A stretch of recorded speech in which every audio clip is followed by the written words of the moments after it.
ये question JEE में 2024 में आया था और ये ग्रेविटेशन चैप्टर से लिया गया जो फिजिक्स का है और क्लास 11 से है। सवाल इस प्रकार है कि एक 90 KG body placed at 2r distance from the surface of earth experiences gravitational pull of g की वैल्यू 10 हमको लेनी है। तो एक 90 केजी की वस्तु है पृथ्वी की सतह से 2r दूरी पर, सतह से हमको 2r दिया है। तो सवाल को एक बार फिर से समझ के करेंगे। गुरुत्वाकर्षण बल कितना लगेगा, मतलब 90 केजी बॉडी को 2r पे ले, तो पहले हम जी डैश निकालेंगे, फिर अपना mg से मल्टीप्लाई कर देंगे तो हमारा बल आ जाएगा। ठीक है, तो यहाँ पे एक फिगर बनाते हैं। ये हमारा एक मान लेते हैं पृथ्वी है।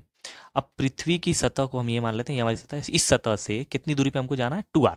तो हम लोग h दूरी पर स्थित अगर कोई बिंदु होता है, इस पर अगर हमको g निकालनी है तो इसका फॉर्मूला क्या होता है, क्योंकि हमको पता है कि जैसे जैसे हम ऊपर जाते जाएंगे तो g की वैल्यू कम होती चली जाएगी। तो g की वैल्यू डाउन होती चली जाएगी, कम होती चली जाएगी जैसे जैसे हमारा हाइट बढ़ता है। तो उसके लिए फॉर्मूला क्या है, तो ग्रेविटेशन एक्सेलरेशन का formula g dash is equal to g upon 1+h/r का होल स्क्वायर। ये इस फॉर्मूला पे बेस्ड है। ठीक है, ये प्रूफ करके बताया जाता है कि हमारा ऊपर जाने पे, जैसे कि सरफेस से बहुत ऊपर चले जाएंगे तो भी हमारा जी की वैल्यू कम होती चली जाती, और अगर सरफेस के अंदर जाते चले जाएंगे तब भी हमारी जी की वैल्यू कम होती चली जाती। दोनों कंडीशन में कम होती है। तो सबसे ज़्यादा जो जी की वैल्यू होगी वो अर्थ के सरफेस पे होगी, जिसकी वैल्यू 9.8 होती है। लेकिन इस क्वेश्चन में जी की वैल्यू को 10 रखने को बोला है। ठीक है, अब हमको एफ डैश निकालना है। बोला है कि पहले हम जी डैश निकाल लेते हैं, बाद में एफ निकालेंगे, एफ बराबर एम जी होता है।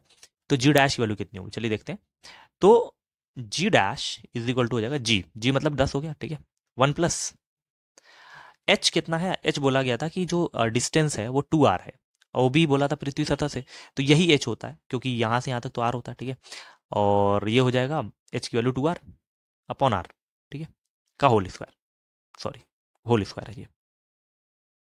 अब आर से आर कट जाएगा, 2 1 3 हो जाएगा, 3 का स्क्वायर 9, तो 10/9 आ गया। ये जी डैश की वैल्यू आ गई, मीटर पर सेकंड स्क्वायर। अब हमको जो निकालना है वो बल निकालना है, मतलब भार।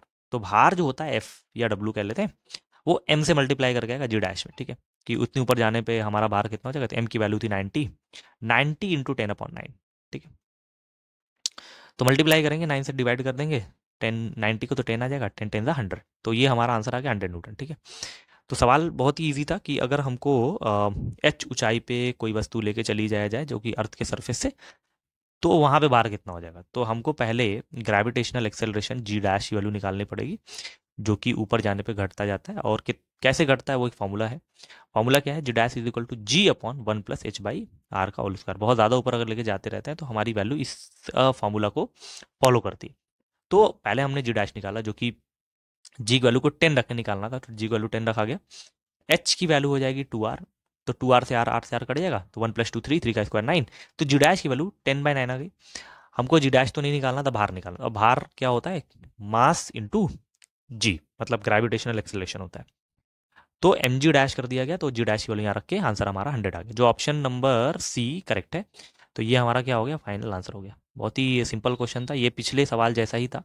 और इसके पहले का जो सवाल हमने किया था वो डेप्थ में जाके किया था, कि अगर कोई वस्तु जो है डेप्थ में चली जाए तो उसके लिए हमारी वैल्यू कितनी आएगी, तो ये है।